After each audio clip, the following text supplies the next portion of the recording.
ಸ್ನೇಹಿತರೆ, ಈಗ ನಾವು ರಂಗನಾಯಕಿ ಚಿತ್ರದ ಕತೆಗೆ ಹೋಗೋಣ. 1981ರಲ್ಲಿ ಈ ರಂಗನಾಯಕಿ ಚಿತ್ರ ಬಿಡುಗಡೆಯಾಗಿದ್ದು. ಕತೆಗೆ ಮುಂಚೆ ನಾನು ಯಾವಾಗಲೂ ಹೇಳ್ತಾ ಇರ್ತೀನಿ, ನಿರ್ಮಾಪಕರು ತುಂಬ ಮುಖ್ಯ. ಹಾಗೆ ಈ ಚಲನಚಿತ್ರದ ನಿರ್ಮಾಪಕರು ಬಿ ತಿಮ್ಮಣ್ಣರವರು, ಸಂಗೀತ ಎಂ ರಂಗರಾವ್ರವರು. ಈ ಚಲನಚಿತ್ರದಲ್ಲಿ ಎಸ್ ಪಿ ಸರು ಮತ್ತು ಪಿ ಬಿ ಶ್ರೀನಿವಾಸ್ ಸರು ಹಾಡಿದ್ದಾರೆ. ತುಂಬ ಒಳ್ಳೆ ಹಾಡನ್ನು ಹಾಡಿದ್ದಾರೆ. ಹಾಗೆ ಈ ಒಂದು ಕಥೆನ ಪುಟ್ಟಣ್ಣ ಕಣಗಾಲ್ ಅವ್ರ ಜೊತೆ ಯೋಗ ನರಸಿಂಹ ಅವರು ಬರೆದಿದ್ದಾರೆ, ಅವ್ರ ಜೊತೆ ಬರೆದಿದ್ದಾರೆ. ಕ್ಯಾಮ್ರಾ ವರ್ಕು ಯಾರಪ್ಪ ಅಂತ ಹೇಳಿದರೆ ಮಾರುತಿ ರಾವ್ ಅಂತ ಅವರು ಕ್ಯಾಮ್ರಾ ವರ್ಕ್ ಮಾಡಿದ್ದಾರೆ. ಸೊ ಇಷ್ಟು ಮುಖ್ಯವಾದ ಒಂದು ವಿಷಯ ಒಂದು ಸಿನಿಮಾದಲ್ಲಿ ನಾವು ಹೇಳಲೇಬೇಕು. ಅವರಿಂದನೇ ಈ ಸಿನಿಮಾ ಇಲ್ಲಿವರೆಗೂ ಬರುತ್ತೆ. ಈಗ ಕತೆಗೆ ಬರೋಣ. ಕತೆ ಎಂಟೈರ್ ಕತೆ ನಾವು ರಂಗನಾಯಕಿ ಅಂತ ನೋಡಿದ ತಕ್ಷಣ ಅದು ನಾಯಕಿ ಅಂತಲೇ ಅದರಲ್ಲೇ ಮೆನ್ಷನ್ ಆಗಿದೆ ನೋಡಿ. ಹಾಗಾಗಿ ಒಂದು ನಾಟಕದ ಕಂಪನಿನಲ್ಲಿ ರಂಗನಾಯಕಿ ಆರತಿಯವರು ಅಲ್ಲಿ ಮುಖ್ಯ ಪಾತ್ರನ ಆ್ಯಕ್ಟ್ ಮಾಡ್ತಾ ಇರ್ತಾರೆ. ಸೊ ಚಿಕ್ಕ ವಯಸ್ಸಿಂದನೂ ಅವ್ರ ತಾಯಿ ನಾಟಕದ ಕಂಪನಿಯಲ್ಲಿರ್ತಾರೆ, ಅದೇ ನಾಟಕದ ಕಂಪನಿಯಲ್ಲಿರ್ತಾರೆ. ಯಾವುದಪ್ಪ ಅದು ನಾಟಕದ ಕಂಪನಿ ಅಂದರೆ ಶಾರದಾ ನಾಟಕದ ಕಂಪನಿ ಅಂತ ನಡೆಸ್ತಾ ಇರ್ತಾರೆ. ಯಾರು? ನಮ್ಮ ರಾಜಾನಂದ್ ಅವರು, ಅವರೇ ಅವರ ತಂದೆ, ಅಂದರೆ ಸಾಕು ತಂದೆ. ಚಿಕ್ಕ ವಯಸ್ಸಲ್ಲೇ ಆರತಿ ಅವರ ತಾಯಿ ನಿಧನರಾಗಿರೋದ್ರಿಂದ ಇವರು ಅವ್ರನ್ನ ಸಾಕ್ತಾರೆ. ಸೊ ಇವ್ರಿಗೆ ಜೊತೆಯಲ್ಲೇ ಇವರ ಮಗ ರಾಜಾನಂದ್ ಅವರ ಮಗ ಬಂದು ಅಂಬರೀಷ್ ಅವರಾಗಿರ್ತಾರೆ. ಸೊ ಇವಳನ್ನು ಒಂದು ತಂಗಿ ಥರ ಸಾಕ್ತಿರ್ತಾರೆ. ಬಟ್ ಅವ್ರ ಮನಸ್ಸಲ್ಲಿ ಚಿಕ್ಕ ವಯಸ್ಸಿಂದನೂ ಅವಳ ಜೊತೆ ಆಟ ಆಡ್ತಿರೋದು ಆ ಥರ ಎಲ್ಲ ಇದ್ದಾಗ ಚಿಕ್ಕ ವಯಸ್ಸಲ್ಲಿ ಕೇಳಿರ್ತಾರೆ, ನಾನು ನಿನ್ನ ಮದುವೆ ಆಗ್ತೀನಿ ಅಂತ. ಇವ್ರು ಹೇಳ್ತಾರೆ ನಾವಾಗ ಆಗಲ್ಲ ಅಂತ ಹೇಳ್ಬಿಟ್ಟು. ಬಟ್ ಆ ಒಂದು ಸಣ್ಣ ಒಂದು ಆಸೆ ಅಂಬರೀಷ್ ಅವ್ರಿಗೆ ಅವ್ರ ಮೇಲೆ, ಆರತಿ ಅವ್ರ ಮೇಲೆ ಇರುತ್ತೆ. ಬಟ್ ಇವ್ರು ಯಾವತ್ತೂ ಅಂಬರೀಷ್ ಅವ್ರನ್ನ ಆ ಭಾವನೆಗಳಲ್ಲಿ ನೋಡಿರಲ್ಲ. ಸೊ ಈ ನಾಟಕದ ಕಂಪನಿಯಲ್ಲಿ ಮೇಯ್ನ್ ಇವರೇ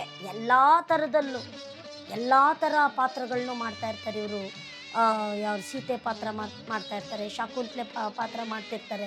ತುಂಬ ಒಳ್ಳೊಳ್ಳೆ ಪಾತ್ರಗಳನ್ನ ಆರತಿಯವರು ಅದ್ರ ಫುಲ್ಲು ಇನ್ವಾಲ್ವ್ ಆಗಿ ಮಾಡ್ತಾ ಇರ್ತಾರೆ. ಸೊ ಇವರಿಂದನೇ ಮೇಯ್ನಾಗಿ ನಾಟಕದ ಕಂಪನಿ ನಡೀತಾ ಇರುತ್ತೆ. ರಾಜಾನಂದ್ ಅವರು ಅಷ್ಟೇ ತುಂಬ ಚೆನ್ನಾಗಿ ಅವರವರ ಪಾತ್ರವನ್ನು ಅವ್ರು ಮಾಡ್ತಾ ಇರ್ತಾರೆ. ಸೊ ಹೀಗಿರಬೇಕಾದ್ರೆ ಈ ನಾಟಕದ ಕಂಪನಿ ಒಂದು ಊರಲ್ಲಿ, ಯಾವಾಗಲೂ ಅಷ್ಟೇ ನಾಟಕದ ಕಂಪನಿ ಒಂದು ಊರಿಗೆ ಹೋಗಿ ಅಲ್ಲೊಂದು ಜಾಗ ನೋಡಿ ಟೆಂಟ್ ಹಾಕೊಂಡ್ಬಿಡ್ತಾರೆ ಅವರು. ಎಲ್ಲ ಇದು ಗರಿಗಳ ಟೆಂಟೇ ಅಲ್ವಾ, ಎಲ್ಲ ಕ್ಲೀನಾಗೆ ಟೆಂಟೆಲ್ಲ ಹಾಕೊಂಬಿಟ್ಟು ಅಲ್ಲೇ ಒಂದು ಥಿಯೇಟ್ರ್, ಅಂದರೆ ಒಂದು ಟೆಂಟಲ್ಲೇ ಒಂದು ಜಾಗ ಮಾಡಿಕೊಂಡು ಅಲ್ಲಿ ನಾಟಕನ ತೋರಿಸ್ತಾ ಇರ್ತಾರೆ. ಸೊ ಇಲ್ಲಿ ಏನಾಗುತ್ತೆ, ಆ್ಯಕ್ಚುಲಿ ಇದು ಎಲ್ಲ ಕಡೆನೂ ನಡೀತಾ ಇರುತ್ತೆ, ಇವಾಗಲೂ ನಡೀತಾ ಇದೆ ಬೇರೆ ರೀತಿಯಲ್ಲಿ. ಹೇಗೆ ಅಂತ ಹೇಳಿದ್ರೆ ಅಲ್ಲಿ ದೊಡ್ಡ ದೊಡ್ಡ ವ್ಯಕ್ತಿ ಇವ್ರು ಇರ್ತಾರಲ್ಲ, ಯಾರು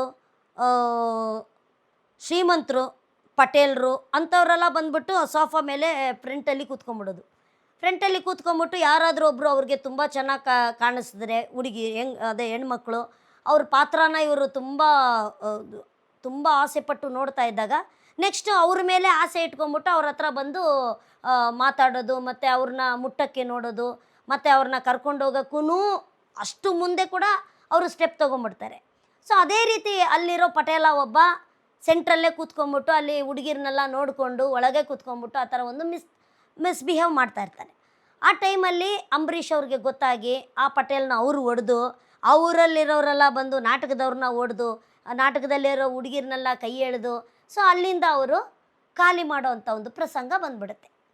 ಸೊ ಹಾಗಾಗಿ ಅವರು ಅಲ್ಲಿಂದ ಖಾಲಿ ಮಾಡಿಕೊಂಡು ಬೇರೆ ಊರಿಗೆ ಬಂದುಬಿಡ್ತಾರೆ.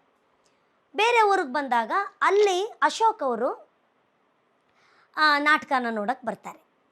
ಸೊ ಅಲ್ಲಿ ಅಶೋಕ್ ಅವರು ಆರತಿಯವರ ಎಲ್ಲ ಒಂದು ಪಾತ್ರಗಳನ್ನ ನೋಡಿ ಶಾಕುಂತಲೆ ಪಾತ್ರ ನೋಡಿ ಅವರು ತುಂಬ ಅವ್ರನ್ನ ಆಸೆ ಪಟ್ಬಿಡ್ತಾರೆ. ಸೊ ಡೈಲಿ ಬರೋದು, ಆ ನಾಟಕ ನೋಡೋದು. ಅದಾದಮೇಲೆ ಒಂದಿನ ಅವ್ರನ್ನ ಮನೆಗೆ ಫುಲ್ಲು ಎಂಟೈರ್ ಟೀಮ್ನ ಮನೆಗೆ ಕರೀತಾರೆ.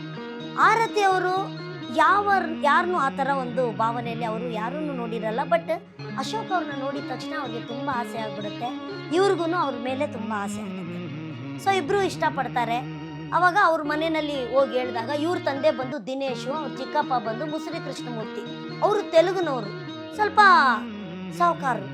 ಅವ್ರು ಹೇಳ್ತಾರೆ, ಏನಯ್ಯ ನೀನು ಒಂದು ನಾಟಕದವಳು ಅಷ್ಟು ಚೀಪಾಗಿ ಒಂದು ಇವ್ರನ್ನ ಹುಡುಗಿನ ತಗೊಂಡು ನಮ್ಮನೆಗೆ ಬರ್ತೀಯ ನೀನು, ನಮ್ದು ಘನತೆ ಗೌರವ ಎಲ್ಲ ಏನಾಗೋದು, ಅದಾಗೋದು ಇದಾಗೋದು ಅಂತ. ನೀನು ಆ ಹುಡುಗಿನೇನಾದರೂ ಮದುವೆ ಮಾಡಿಕೊಂಡ್ರೆ ನಿನ್ಗೊಂದು ಪೈಸಾ ಕೊಡೋದಿಲ್ಲ ಅಂತ, ನೀವೇನು ಪೈಸಾನೇ ಕೊಡಬೇಡಿ ನನಗೆ ಅಂತ. ಸರಿ, ಇವರು ನಾಟಕದ ಕಂಪನಿ ಇಲ್ಲಿ ಬಂದು ಹೇಳ್ತಾರೆ. ಆವಾಗ ಒಂದು ಸೀರೆ ಮತ್ತು ಒಂದು ಉಂಗುರ ಕೊಡ್ತಾನೆ ಆರತಿಗೆ, ನೀನು ಉಂಗುರ ಹಾಕ್ಕೊಂಡ್ರೆ ನಾನು ಇಷ್ಟಪಟ್ಟಂಗೆ ಅಂತ. ಆವಾಗ ಅವಳು ಆ ಉಂಗುರನ ಹಾಕ್ಕೊಂಡು ನಾನು ಇಷ್ಟಪಡ್ತೀನಿ ಅಂತ ವ್ಯಕ್ತಪಡಿಸ್ತಾನೆ.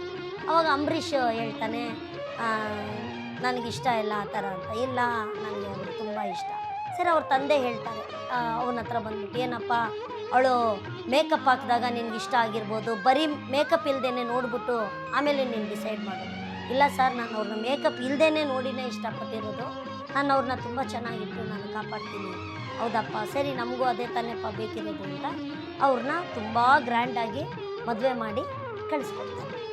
ಸರಿ, ಅವರು ಬಂದ್ಬಿಡ್ತಾರೆ, ಅವರ ಗಂಡನ ಮನೆಗೆ ಬರ್ತಾರೆ, ಸಂತೋಷವಾಗಿರ್ತಾರೆ, ಹೀಗೆ ಹೋಗ್ತಾ ಇರುತ್ತೆ. ಬಟ್ ಒಬ್ಬ ಕಲಾವಿದನಿಗೆ ಒಂದು ವಿಷಯ ಇರುತ್ತೆ, ನಾನು ನಿಮ್ಗೆ ಹೇಳ್ತೀನಿ. ಏನಪ್ಪ ಅದು ಕಲಾವಿದ? ಈಗ ಫಾರ್ ಎಕ್ಸಾಂಪಲ್ ನಮ್ಮ ತಂದೆ ಒಂದು ವೈಲನಿಸ್ಟು.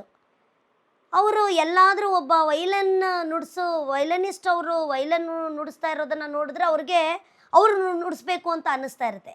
ಈಗ ನಾವು ಒಂದು ಸಿಂಗರು, ನಾವು ಯಾವುದೋ ಒಂದು ಕಾನ್ಸರ್ಟೋ ಇಲ್ಲ ಯಾವುದೋ ಒಂದು ಪ್ರೋಗ್ರಾಮ್ ನೋಡೋಕೆ ಹೋಗಿರ್ತೀವಿ, ಇಲ್ಲ ಯಾವುದೋ ಒಂದು ಮದುವೆಗೆ ಹೋಗಿರ್ತೀವಿ, ನಾವು ಸುಮ್ಮನೆ ಇರಲ್ಲ, ವಿಲಿ ವಿಲಿ ವಿಲಿ ವಿಲಿ ವಿಲಿ ವಿಲಿ ಅಂತ ಇರುತ್ತೆ ನಮಗೆ.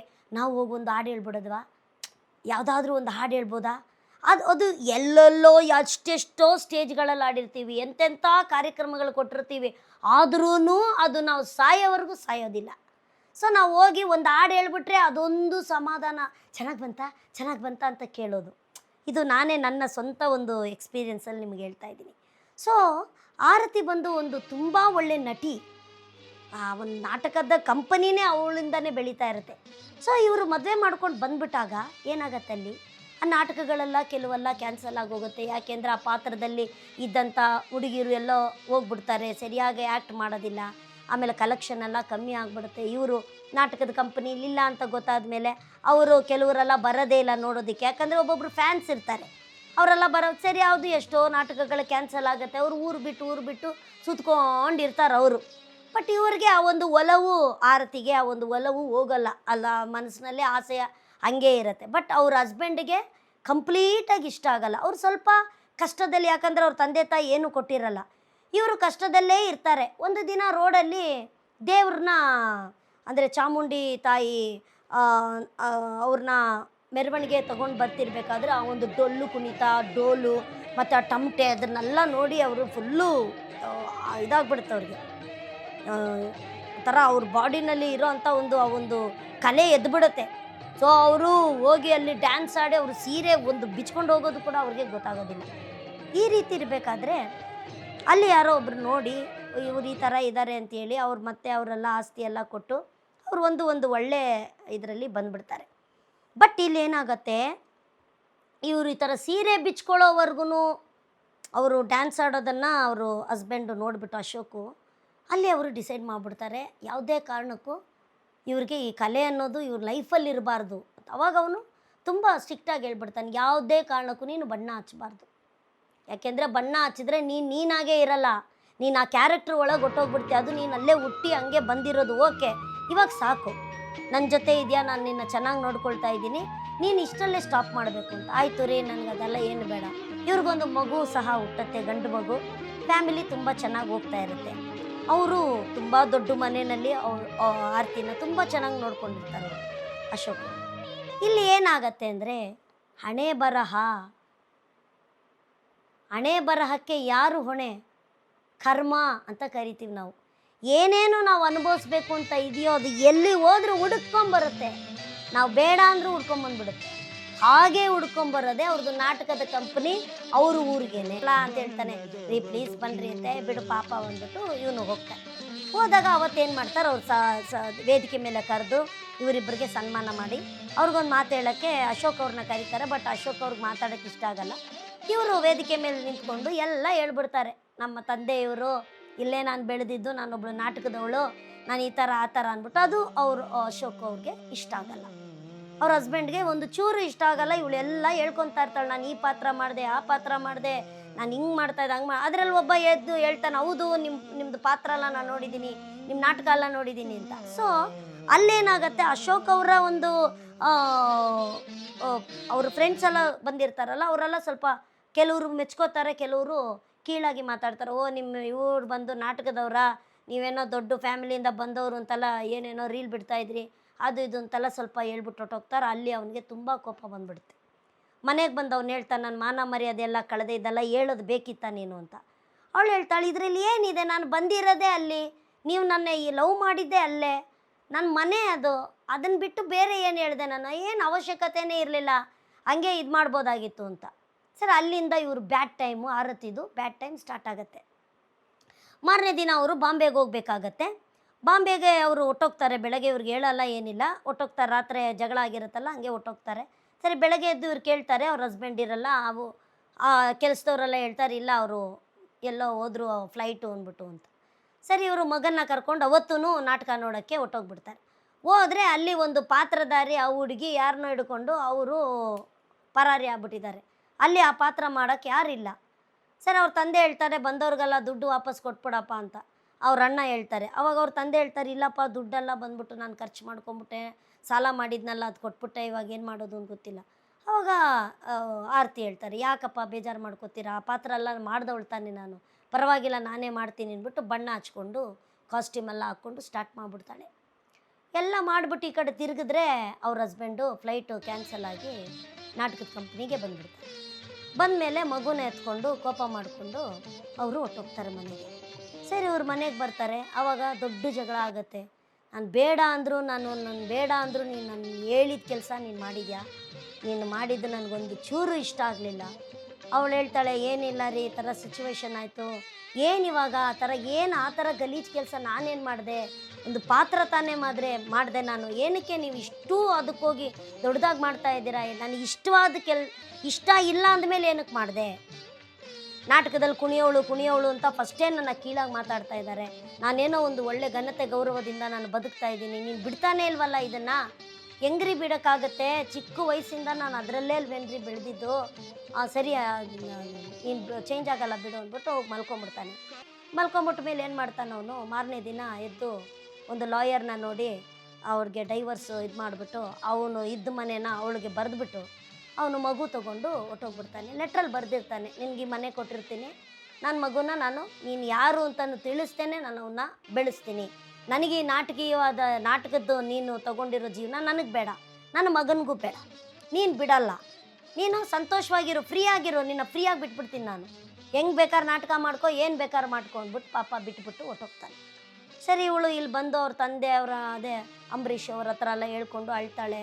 ಅಂಬರೀಷ್ ಹೇಳ್ತಾರೆ ಅವ್ರಿಗೆ ಒಂದು ಸಾಹುಕಾರ ಅನ್ನೋ ಒಂದು ಮದ, ಅದಕ್ಕೆ ಅವ್ರು ಹಂಗೆ ಮಾಡಿರೋದು ಅಂತ. ಇಲ್ಲ, ನಾನೇನು ಏನದು ಕೋರ್ಟಿಂದ ಅದು ಇದನ್ನೆಲ್ಲ ನನಗೇನು ಬೇಡ, ಅವರು ನನಗೆ ಮನೆ ಬಿಟ್ಟು ಹೋಗಿದ್ದಾರೆ, ನನ್ನ ಗಂಡನೇ ಹೋದ್ಮೇಲೆ ನನಗೇನಕ್ಕೆ ಅವ್ರದ್ದು ಅಂತ ಹೇಳ್ಬಿಟ್ಟು ಇವಳು ಶುರು ಮಾಡ್ಕೊತಾಳೆ. ಅವಳು ಹೇಳ್ತಾಳೆ, ಈ ಥರ ನಾನು ಆ್ಯಕ್ಟೇ ಮಾಡ್ತೀನಿ, ಬದುಕೊತೀನಿ ಬಿಡಪ್ಪ, ನನಗೆ ನೀವು ಹೇಳ್ಕೊಟ್ಟಿದ್ದೀರಲ್ಲ ನಾಟಕ, ನಾನು ಆ್ಯಕ್ಟಿಂಗ್ನಲ್ಲೇ ನಾನು ಜೀವನ ಮಾಡ್ತೀನಿ ಬಿಡಪ್ಪ ಅಂತ.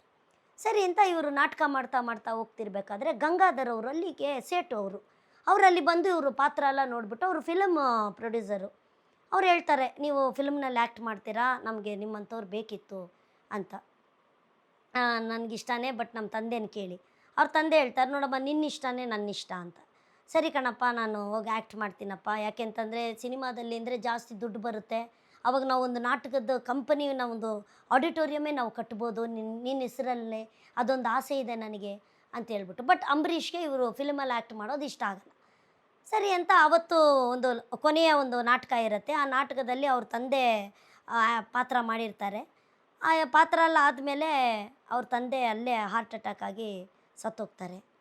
ಅಲ್ಲಿ ಏನು ಮಾಡ್ತಾರೆ ಇವರು, ನಾಟಕದ ಕಂಪನಿನ ಮಾರಿಬಿಟ್ಟು ಎಲ್ರಿಗೂ ದುಡ್ಡನ್ನ ಶೇರ್ ಮಾಡಿಬಿಟ್ಟು, ಅಲ್ಲಿ ಎಲ್ಲ ನಾಟಕ ಮಾಡ್ತಿದ್ರಲ್ಲ ಅವ್ರಿಗೆಲ್ಲ ಶೇರ್ ಮಾಡಿಬಿಟ್ಟು ಆರತಿ ಮತ್ತು ಅಂಬರೀಷು ಬೆಂಗಳೂರಿಗೆ ಬಂದ್ಬಿಡ್ತಾರೆ.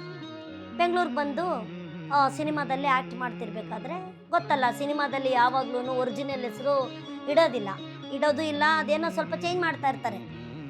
ಈಗ ನಮ್ಮಣ್ಣನ ಹೆಸರು ಸಹಾಯಶೀಲನ್ ಸಾಧು ಕೋಕಿಲ ಅಂತ, ಸಹಾಯಶೀಲನ್ ಶಾದ್ರಾಕ್ ಅಂತ ಅವ್ರ ಹೆಸರು. ನಾ ಫಿಲ್ಮ್ಗೆ ಬಂದಿದ್ದ ತಕ್ಷಣವೇ ಸಾಧು ಕೋಕಿಲ ಅಂತ ಕೋಕಿಲ ಅನ್ನೋದನ್ನು ಉಪೇಂದ್ರ ಸರ್ ಕೊಟ್ಟರು. ನಾವೆಲ್ಲೂ ಹೋದ್ರೂ ನಮ್ಮನ್ನು ನೀವು ಸಾಧು ಕೋಕಿಲ ಅವರ ಇವರು ಅವರು ಅಂತ ಮಾತಾಡೋಕ್ಕೆ ಬರುವಾಗ ನಾವೇನು ಮಾಡಿದ್ವಿ, ನಮಗೆ ನಾವೇ ಸೇರಿಸ್ಕೊಂಬಿಟ್ವಿ ಕೋಕಿಲ ಅಂದ್ಬಿಟ್ಟು. ನಮ್ಗೆ ಯಾರು ಅದನ್ನು ಟೈಟಲ್ ಕೊಟ್ಟಿದ್ದಿಲ್ಲ, ನಾವೇ ಸೇರಿಸ್ಕೊಂಡ್ವಿ. ಆವಾಗ ಎಲ್ರಿಗೂ ಉಷಾ ಕೋಕಿಲ ಅಂದರೆ ಸಾಧು ಕೋಕಿಲ ಅವ್ರ ತಂಗಿ, ಲಯಾ ಕೋಕಿಲ ಅಂದರೆ ಸಾಧು ಕೋಕಿಲ ಅವ್ರ ಅಣ್ಣ ಅಂತ ತಿಳ್ಕೊಳ್ಳಿ ಅಂತ ನಮ್ಗೆ ನಾವೇ ಇಟ್ಕೊಂಡ್ಬಿಟ್ವಿ. ಸೊ ಆ ಥರ ಸಿನಿಮಾದಲ್ಲಿ ಒರಿಜಿನಲ್ ಹೆಸರನ್ನ ತುಂಬ ಜನ ಇಟ್ಕೊಳ್ಳೋದಿಲ್ಲ. ಹಾಗಾಗಿ ಸಿನಿಮಾಗೆ ಬಂದಿದ್ದ ತಕ್ಷಣ ರಂಗನಾಯಕಿ ಬಂದು ಮಾಲಾ ಹಾಕ್ತಾರೆ. ತುಂಬ ಸಿನಿಮಾ ಮಾಡ್ತಾರೆ, ಸಿಕ್ಕಾಪಟ್ಟೆ ಫೇಮಸ್ ಆಗಿಬಿಡ್ತಾರೆ ಅವರು. ಸೊ ಎಲ್ಲ ಥರದ ಪಾತ್ರಗಳು ಮಾಡ್ತಾ ಇರ್ತಾರೆ, ಸೂಪರ್ ಡೂಪರ್ ಹಿಟ್ಟು, ಯಾವ ಥಿಯೇಟ್ರ್ ನೋಡು ಫುಲ್ಲು ಭರ್ತಿ, ಹೀಗೆ ಹೋಗ್ತಾ ಇರತ್ತೆ. ಒಂದು ದಿನ ಒಂದು ಶೂಟಲ್ಲಿ ಹೀಗೆ ಕೂತಿರ್ಬೇಕಾದ್ರೆ ಒಬ್ಬ ದೊಡ್ಡ ಆ್ಯಕ್ಟ್ರು ಅವ್ರು ಬಂದು ಕೂತ್ಕೊಂಡಿರ್ತಾರೆ. ಅವ್ರ ಪಕ್ಕ ಇವರು ರಂಗನಾಯಕ ಕೂತ್ಕೊಂಡಿರ್ತಾರೆ. ಅಲ್ಲಿ ಎಂಟ್ರಿ ಆಗ್ತಾನೆ ರಂಗನಾಯಕಿಯವರ ಮಗ, ಅಂದರೆ ಆರತಿಯವ್ರ ಮಗ.